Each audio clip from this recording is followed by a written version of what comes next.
بسم اللہ الرحمن الرحیم نحمدہ و نصلی علی رسولہ الکریم۔ آپ دیکھ رہے ہیں few make news network کے چینل VOJ پر پروگرام پس منظر، اور میں ہوں آپ کا میزبان ساجد ورک۔ ناظرین اکرام، 20ویں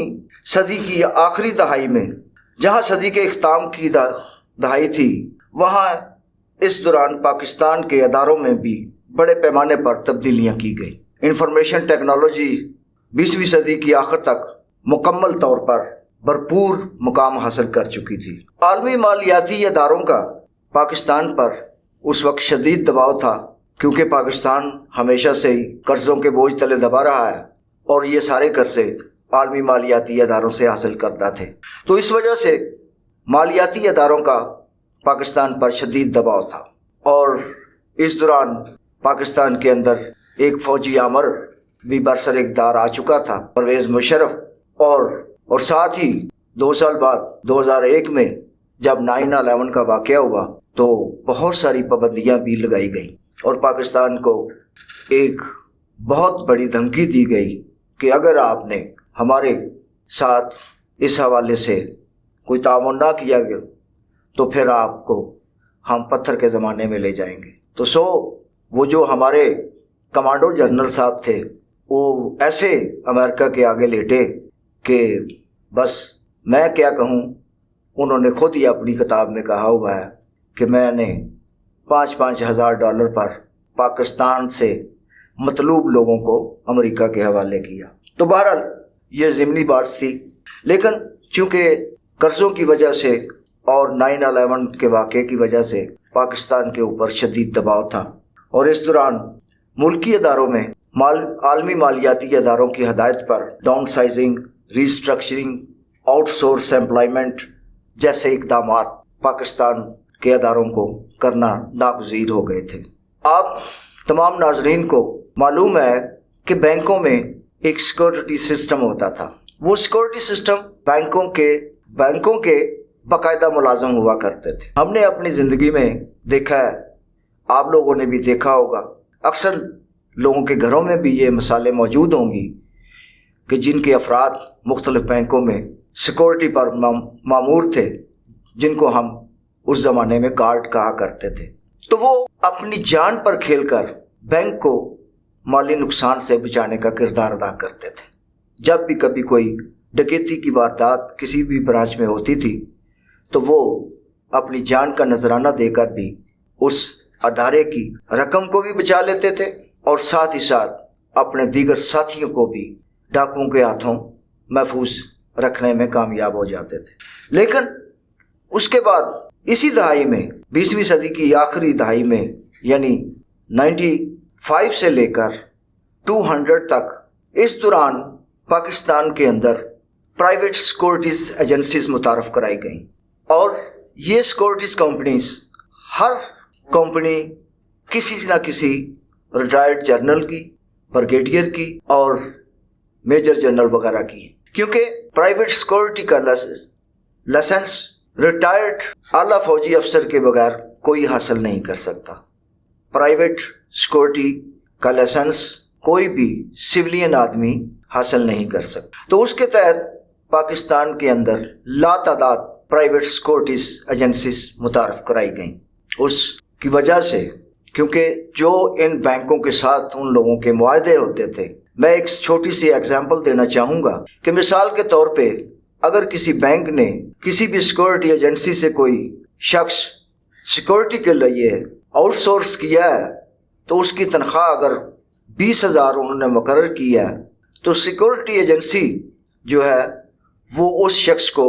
12,000 روپے یا 14,000 روپے پے کرتی ہے، اور ساتھ ہی ساتھ اس سے 12 گھنٹے ڈیوٹی لیتی ہے۔ جبکہ بینکوں کے جو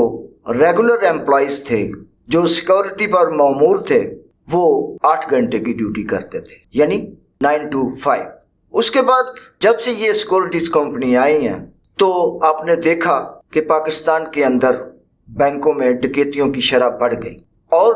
اس میں زیادہ تر افراد جو ملوث پائے گئے وہ سیکورٹی ایجنسیز کے ملازمین تھے۔ میں اس سے قبل بھی اپنے اخبار میں متعدد بار یہ شائع کر چکا ہوں کہ پاکستان کے اندر خاص طور پہ بینکوں میں ہونے والی ڈکیتیاں جو ہیں وہ پرائیویٹ سیکورٹیز کے متعارف ہونے کے بعد بڑھی ہیں۔ اس سلسلے میں میں نے بہت سارے بینکوں کے پریزیڈنٹ سے، ان کے گروپ چیف سے بھی بات چیت کی، لیکن ان کا ایک ہی سوال ہوتا تھا کہ جی ہم مجبور ہیں، ہمیں وزارت خزانہ کی طرف سے یہ ہدایت ہے کہ اب آپ کوئی بھی کسی بھی گارڈ کو بھرتی نہیں کریں گے، جو آلریڈی ہیں وہ اپنی ریٹائرمنٹ پوری کریں، اس کے بعد آپ نے جتنے بھی گارڈز لینے ہیں سیکورٹی کے لیے وہ یہ سیکورٹی ایجنسی جو ہیں وہ آپ کو پرووائڈ کریں گی۔ تو یہ ایک مطلب ہے، آپ نے دیکھا کہ پاکستان کے اندر آئے روز ہر شہر میں جو ہے وہ بینک میں ڈکیتی ہو رہی ہے۔ بینکوں سے باہر لوگ جب کیش لے کے نکلتے ہیں ان کے ساتھ ڈکیتی ہوتی ہے، ان کے ساتھ انہی لوگوں میں سے لوگ ملے ہوئے ہوتے ہیں، یہاں تک کہ بعض بینکوں کے ملازمین بھی ان وارداتوں میں شامل ہوتے ہیں، جو اپنے ان لوگوں کو جو کہ ان وارداتوں میں ملوث پائے جاتے ہیں ان سے وہ رابطے میں رہتے ہیں کہ فلاں شخص یا فلاں خاتون اتنا پیسہ لے کے اور یہ گاڑی ہے یا فلاں رکشہ اس کا نمبر یہ ہے، اور اس طرح وہ جب باہر نکلتے ہیں تو کچھ ہی فاصلے پر ان کو لوٹ لیا جاتا ہے۔ پھر دوسرا، بینکوں میں ایک چیز ہوا کرتی تھی جو آپ سب کو پتہ ہے کہ جب آپ اکاؤنٹ کھولتے تھے کسی بھی بینک میں تو پہلے نمبر پہ جو چیک بک آپ کو ایشو کی جاتی تھی وہ بینک مینیجر آپ کو ایشو کرتا تھا، اور اس کے بعد بڑی تعداد میں چیک بکس موجود ہوتی تھیں جس کے اوپر وہ آپ کا اکاؤنٹ کھول کے اور اس نمبر کی اور آپ کے نام کی چیک بک سیم ٹائم آپ کو ایشو کر دیتا تھا۔ لیکن اسی دوران میں بار بار 20ویں صدی کی آخری دہائی کی بات اس لیے کرتا ہوں کہ اس دہائی میں یہ بھی سسٹم ختم کیا گیا۔ اس کا ٹھیکہ جو ہے وہ جہاں پاکستان آرمی کے بے شمار ادارے ہیں، جیسے فوجی فاؤنڈیشن ہے، فوجی فرٹیلائزر ہے یا دیگر بہت سارے ادارے ہیں، اسی طرح افواج پاکستان کا ایک ادارہ آرمی ویلفیئر ٹرسٹ ہے، AWT۔ آرمی ویلفیئر ٹرسٹ کا کام یہ ہے کہ اب پاکستان میں موجود تمام بینکوں کی چیک بکس وہاں سے جاری ہوتی ہیں۔ جو بینک کسی شخص کا اکاؤنٹ کھولتا ہے وہ بینک AWT کو بھیجتا ہے، اور چند دن بعد آپ کی چیک بک پرنٹڈ جو کہ آپ کے نام سے پرنٹ شدہ ہوتی ہے وہ آپ کو ملتی ہے۔ اسی طرح بینکوں میں جس کو کبھی کسی زمانے میں چپڑاسی کہا کرتے تھے، تو مجھے یاد پڑتا ہے کہ اس کو بڑا حقیر سا لفظ تصور کیا جاتا تھا، تو یہ ضیاء الحق کے زمانے میں 80 کی دہائی میں اس کو چینج کر کے چپڑاسی کی جگہ نائب قاصد کر دیا گیا تھا۔ تو نائب قاصد کا کام یہ ہوتا تھا کہ آپ نے کوئی چیک دیا ہے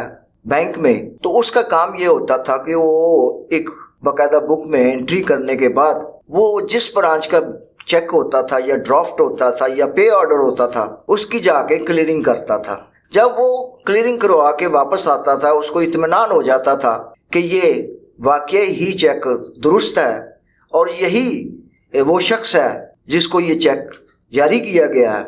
تو وہ دوبارہ اپنی برانچ میں آ کے جمع کروا دیتا تھا اور اس کے اوپر کلیئرنگ کی سٹیمپ لگ جاتی تھی۔ اب یہ کلیئرنگ کا نظام جو ہے، جو چیکس، ڈرافٹس اور پے آرڈرز کی شکل میں جو کلیئرنگ ہوتی ہے وہ بھی AWT کرتی ہے، یعنی آرمی ویلفیئر ٹرسٹ۔ تو یہ آپ کو پتہ ہے کہ AWT جو ہے یہ ایک آرمی کا، پاکستان آرمی کا ذیلی ادارہ ہے، جس طرح اس کے دیگر ویلفیئر ادارے ہیں، فوجی فاؤنڈیشن ہے، فوجی فرٹیلائزر ہے، بہت سارے مطلب ہے، اس وقت فوجی سیمنٹ ہے، یعنی بے شمار ادارے ہیں۔ تو اسی طرح یہ بینکوں کا سارا نظام جو ہے وہ اب AWT کے کنٹرول میں ہے۔ اب ایک حال ہی میں ہونے والا واقعہ میں آپ سے شیئر کرنا چاہوں گا، جس کا مجھے شدید دکھ بھی ہے اور افسوس بھی ہے کہ ایک ڈاکٹر خاتون جو کہ بیوہ ہیں اور سید خاندان سے بلانگ کرتی ہیں، ان کے ساتھ گزشتہ روز پاکستان کے ایک پرائیویٹ بہت بڑے بینک میں 2 کروڑ روپے کا فراڈ ہوا ہے۔ فراڈ کیسے ہوا ہے؟ باقاعدہ اس پروگرام میں اس کی ویڈیو بھی آپ سن پائیں گے۔ اس خاتون کا نام ہے ڈاکٹر سیدہ مومنہ فاطمہ۔ یہ ڈاکٹر بیوہ ہیں اور ان کے بچے ہیں، جوان ہیں تقریباً۔ یہ کل گلبرگ حبیب بینک